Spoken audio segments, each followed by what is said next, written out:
finally, Zelensky was able to make contact with China, was able to speak with Chinese President Xi Jinping. This happened just a few days ago. And in this call, we had important content, of course.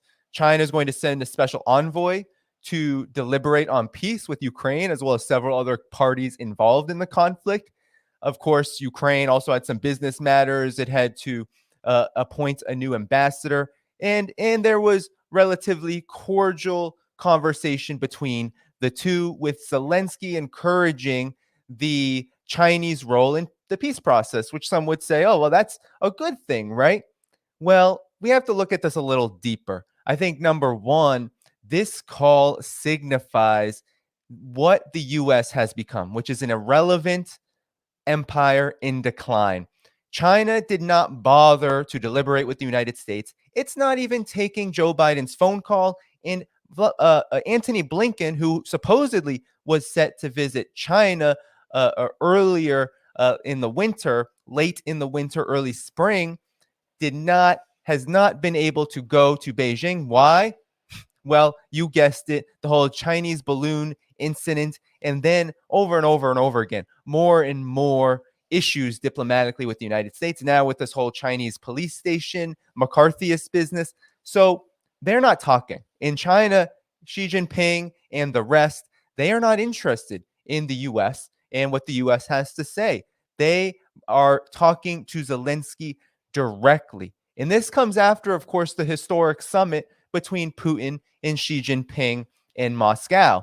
And I think it's really important to note that not only is the U.S. on the sidelines for all of this, but Xi Jinping and Putin met together first, talked about this first, and now, without even any plans set for a visit from Zelensky or a visit to Ukraine by Xi Jinping, we know what the reality is, and that is Zelensky's being treated exactly how he should be treated, which is as a secondary player in all of this, as someone who has always been a puppet of the US and the collective West.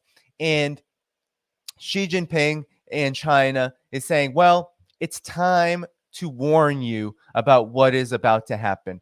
You're going to be defeated, right? This is not in the readout. This isn't how China talks, but you know that the reason why this is happening now is because there is this vaunted, much heralded upcoming counteroffensive that even Ukraine is saying is very much in peril, whether it's because it needs to be delayed for weapons shortages, or whether it's just because on the battlefield, not much is going to change no matter what Ukraine does, even if it makes any advances. So China knows this. China knows this conflict needs to end. China knows this conflict, as much as it has provided opportunities to the global south to unite and come together, it has also caused much instability worldwide, and of course has increased the threat of confrontation between the collective West, the United States in particular, NATO in particular, with Russia, and of course also China, that these dangers need to be controlled and contained. And there needs to be progress on the peace front. And China has told Zelensky in this call that it will be the mediator. It does not want to do it on Washington's terms. It's not going to do it on NATO's terms. And it's not going to do it on Zelensky's terms. It's going to do it on the terms of who is the true leader right now worldwide. That's not the United States. It's not any NATO country or EU country, but it's China. And Russia is right alongside with it. So with that said, everyone, I'm going to put on the Duran's analysis. I'm going to react to the Duran's analysis now of this, because they had very interesting things to say.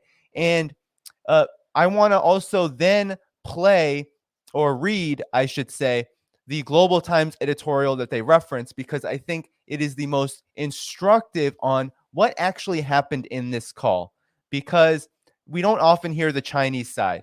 We get really strange takes from the collective West and its corporate media, right? We get all these takes from, oh, well, this is all a ploy to give Russia more time, right? That China is just trying to seize on its hot streak of peace, anything to deny the legitimacy of Chinese leadership. But the folks at the Duran, friends at the Duran, had this to say Okay, let me actually fast forward to the 11-second mark where they start talking about the call.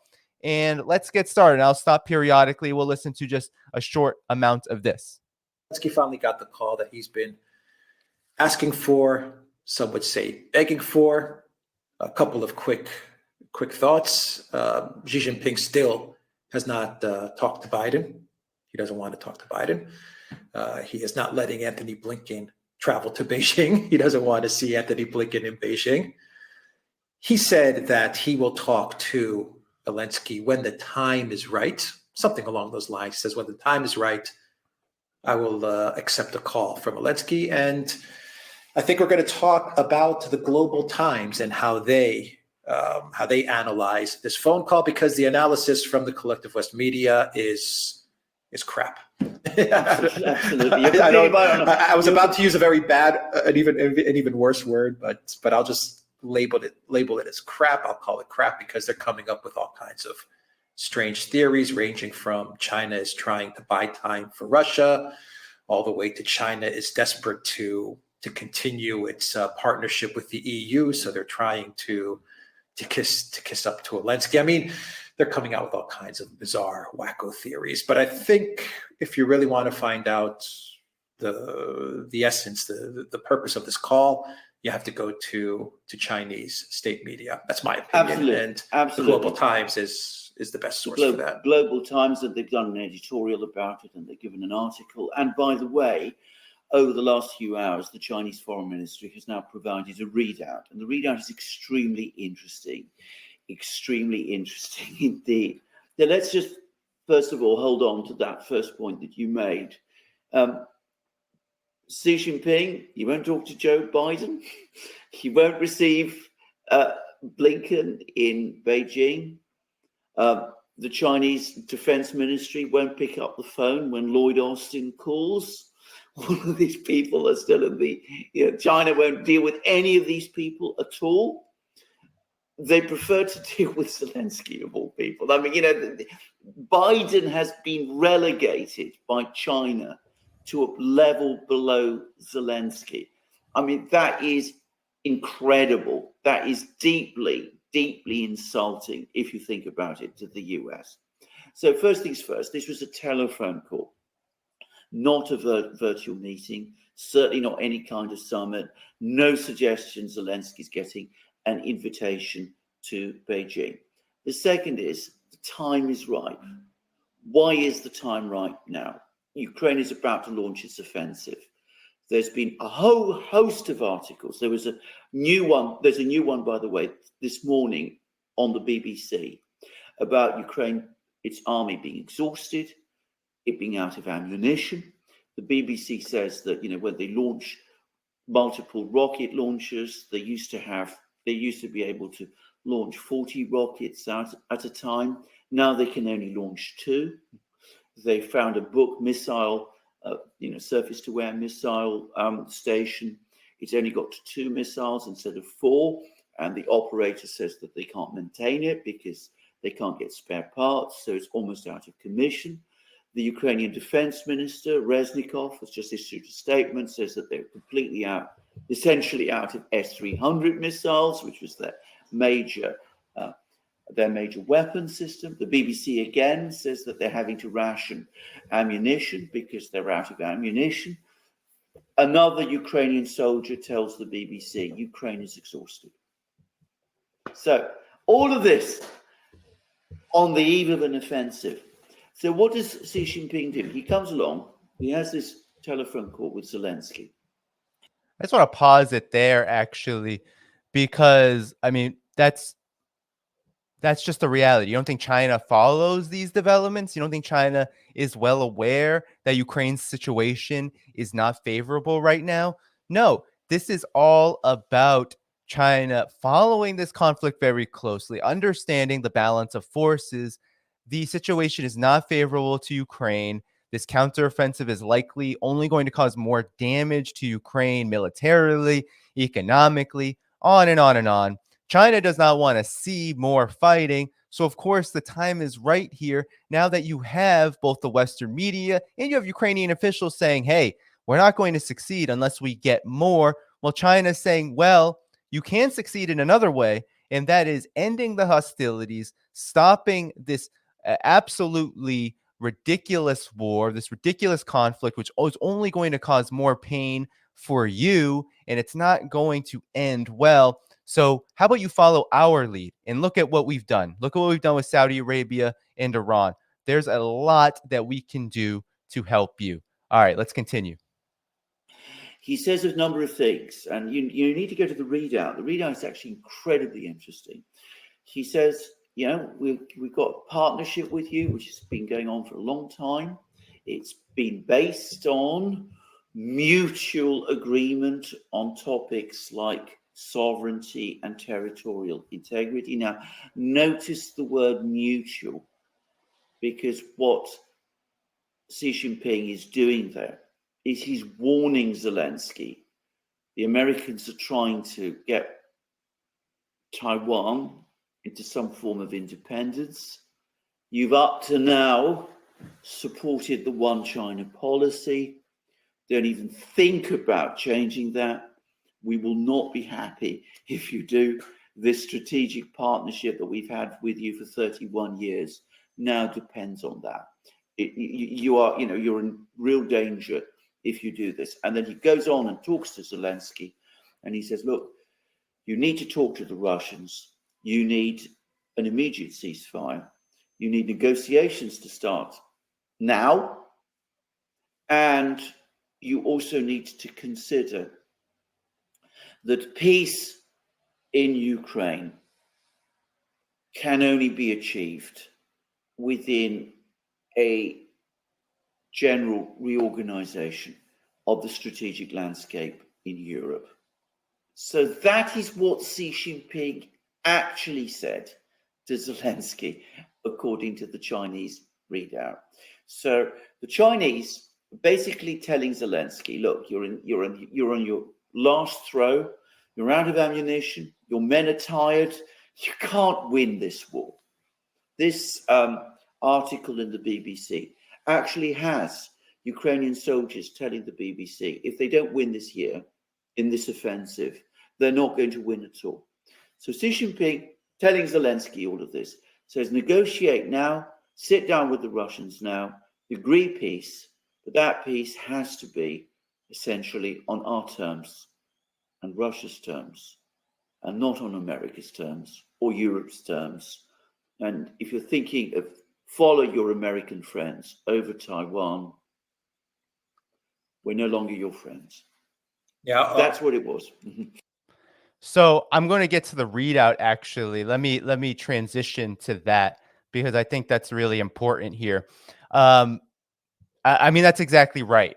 Right. That's exactly right. That China knows how to do this, right? It has already shown with the Saudi Arabia Iran deal and how it has built up this comprehensive strategic partnership with Russia and how it has just deliberated with countries all around the world on economic cooperation, cultural cooperation, cooperation of all kinds. This has lent it to be prepared for this moment. And Ukraine is in the opposite position. Ukraine is isolating itself by snuggling in the bosom of the collective West, by saying, we will be your pawn in a war on Russia. And by doing that, Ukraine has been essentially obliterated. And so now Zelensky has to listen to China at some point. But that's the warning here. The warning is if you do not listen to us, if you don't follow along with what makes the most sense for you, then you will only be harmed further. And not only that, if you're selfish, then you won't consider the fact that it's not just you being harmed, it's the entire world, it's the world economy, it's Europe.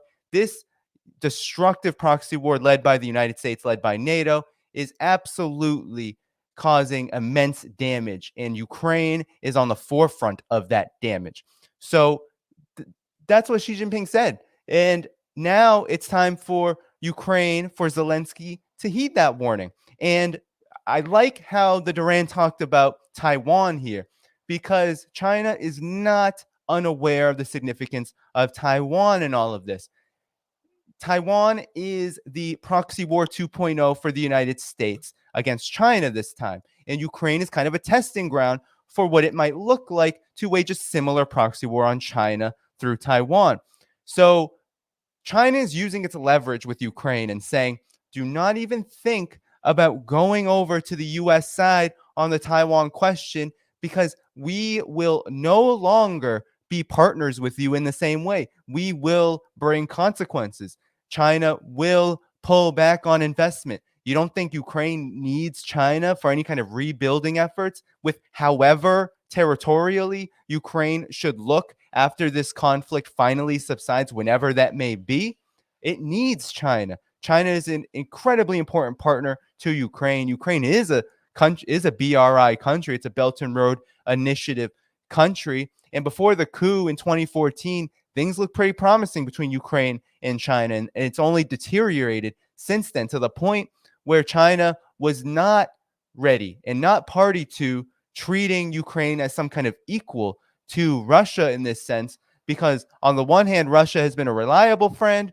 Russia has stood by its word. Russia has matched its word with deed throughout this conflict period, dating from 2014 onward. And Ukraine has done the opposite. And so this is going to happen on China's terms. China is not going to allow Ukraine to, in any kind of peace negotiations, demand territorial changes, for example, like reacquiring reacquiring Crimea or something absolutely out of the question. No, Russia and Ukraine will have to come to a settlement that works for all sides and that respects the interests and the needs of all sides in this conflict. And China will be there to mediate it, just like it did with Saudi Arabia and Iran. You think Saudi Arabia and Iran got everything that they wanted? No, they didn't.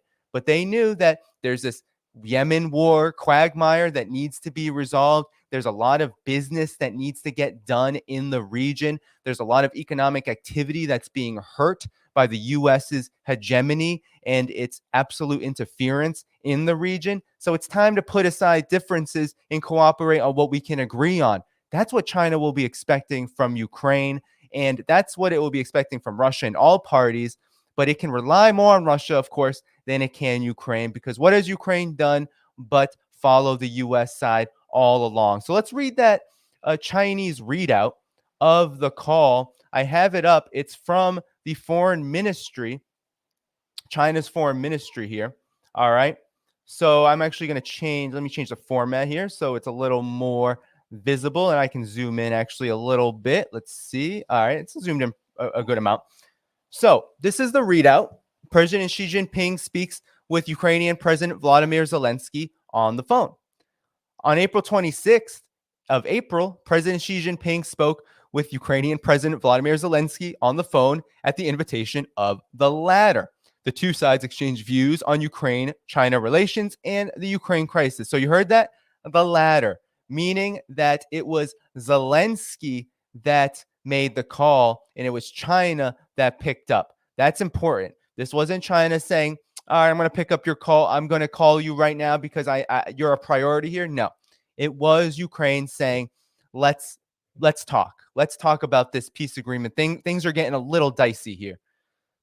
So President Xi noted that China-Ukraine relations after 31 years of development have reached a high level of strategic partnership, boosting development and revitalization of the two countries.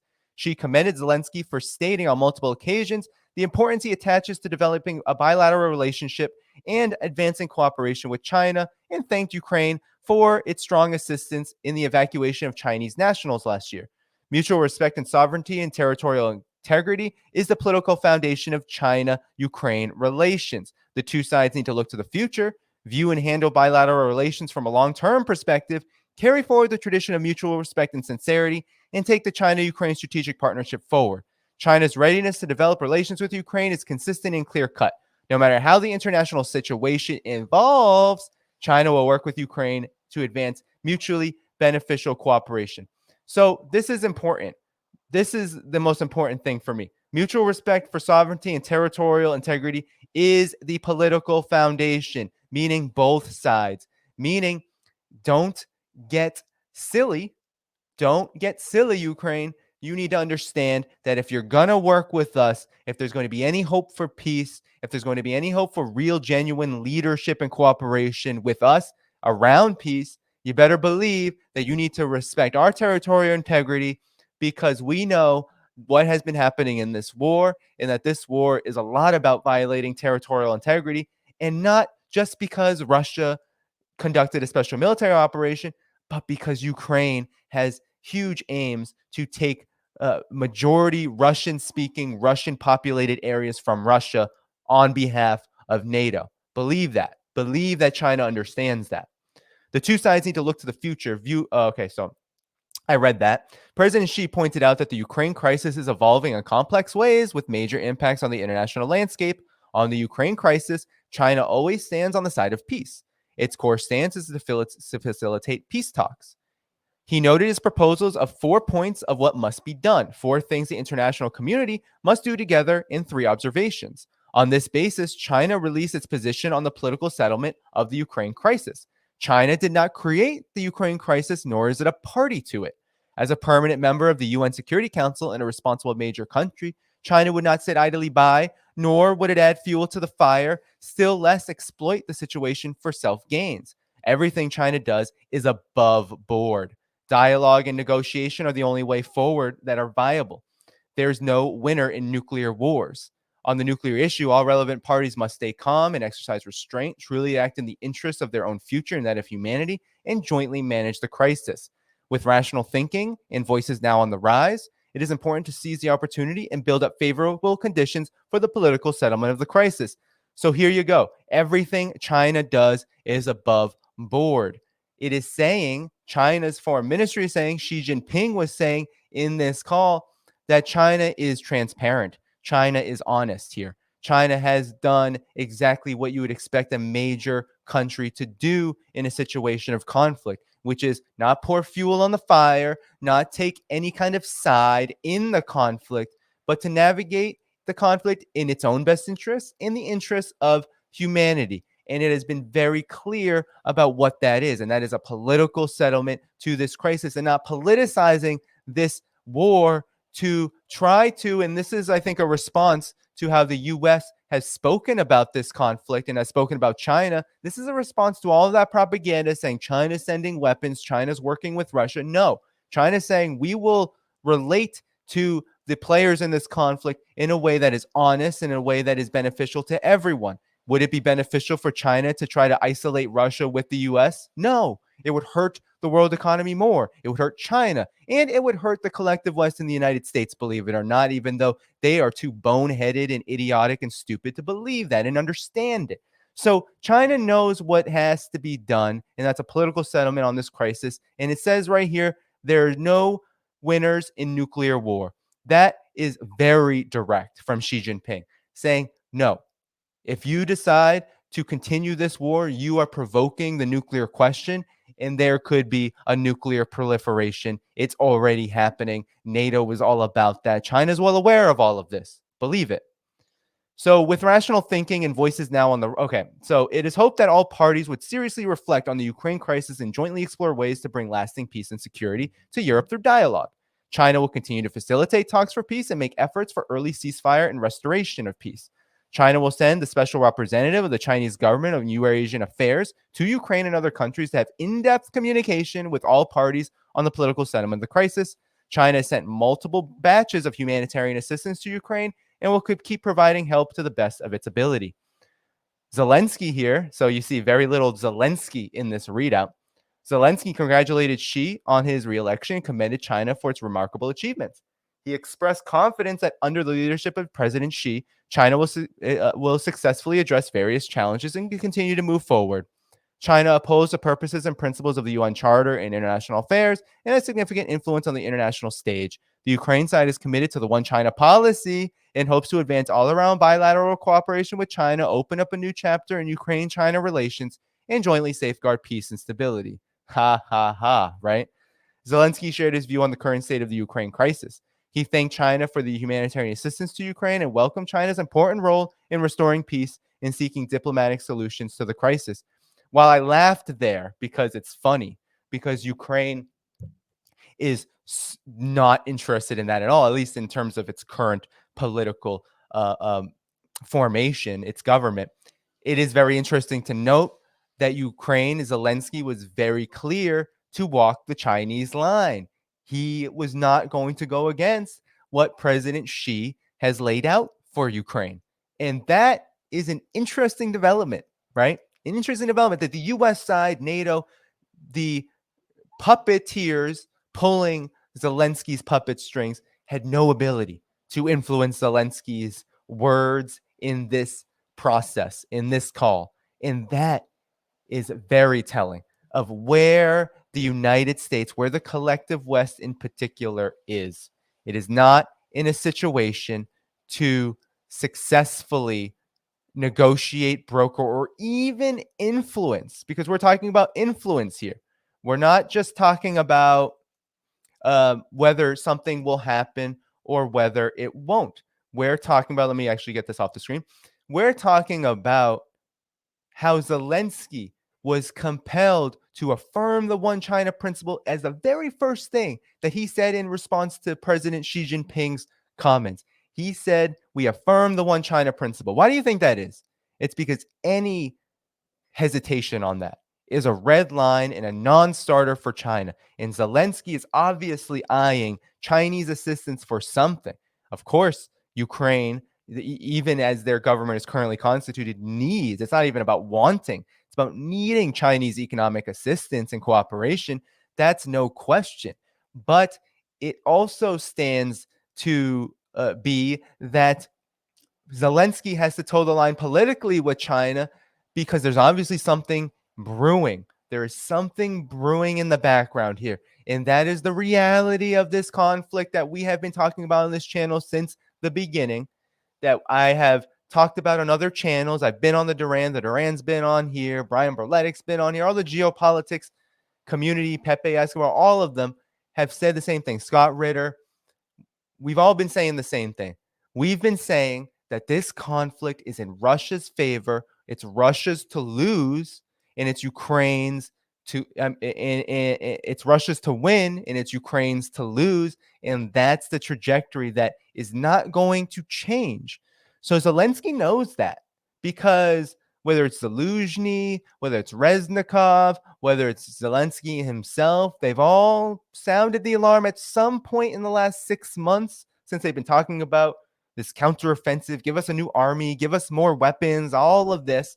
In the last half a year, since they've been grading about it and complaining about it and whining about it, it's all because they know that the conflict is not going in their favor. Bakhmut is not going in their favor. It's almost 100% in Russia's possession now. And this is only going to continue to happen. A cascade effect. Russia's in pretty good shape right now. And Ukraine is not. Ukraine is not. This is what you'll never hear in the collective West media, right? They don't talk about Ukraine suffering. Ukraine isn't doing well right now. Ukraine economically is a basket case. It has been looted and plundered like any other neo-colony. It has been parasitically looted and plundered. And then you have a war going on as well. That is absolutely torturous. Ukraine was already one of the poorest countries in the region, and now it has been completely demolished because of NATO. And that means that China is even more important. And China is saying, well, we got you. We can get you out of this. But you're going to have to do it on our terms. You're going to have to do it with respect to Russia. And you're going to have to do it without the influence and the and the absolute disrespect and hegemonic ambitions of your puppet master, the United States, and NATO, the collective West. That's what Xi Jinping said. It's just the truth. It's the reality of the situation. And we need to continue to follow this development because it points to something that I think we all can agree on. And that is that there is only one settlement. There's only one option to end this conflict, and that is peace, right? And it'll happen in some way or another, whether Russia just totally gains victory, right? Whatever that looks like for them, because I think it's still open to the conditions as they change. But I think victory would be protection of the Donbass, as well as a political situation that's favorable to that. But it's still up for a debate, not necessarily in words, but the conditions on the ground will change because NATO has designated this conflict a permanent war, meaning that, yeah, it could go nuclear. China's aware of that. China warns Zelensky. China warns Zelensky on a lot of things here. Don't disrespect us. Don't go against our territorial integrity and our sovereignty around Taiwan. And listen up. Listen up to what a real adult in the room is telling you. And that is that this conflict is not going to end well for you. It's time to talk to Russia. It's time to get all the parties involved to begin a ceasefire and a restoration of peace, and to begin enforcement mechanisms, in creating enforcement mechanisms to make it happen. China is the only country that's able to do this, and it just shows how irrelevant the collective West in the United States, in particular, has become on this issue. And it's the one that instigated this war in the first place. So, an incredibly important breaking development. We got to keep following it. And I'm sure there will be follow-up steps from here, as you already heard from the readout, that a Chinese envoy is going to be going around talking to all the countries that it believes are a party to this conflict to begin this process. Really exciting, really encouraging, but also very instructive on where the world situation is. The headwinds are strong. This world order has changed incredibly, and China is at the lead.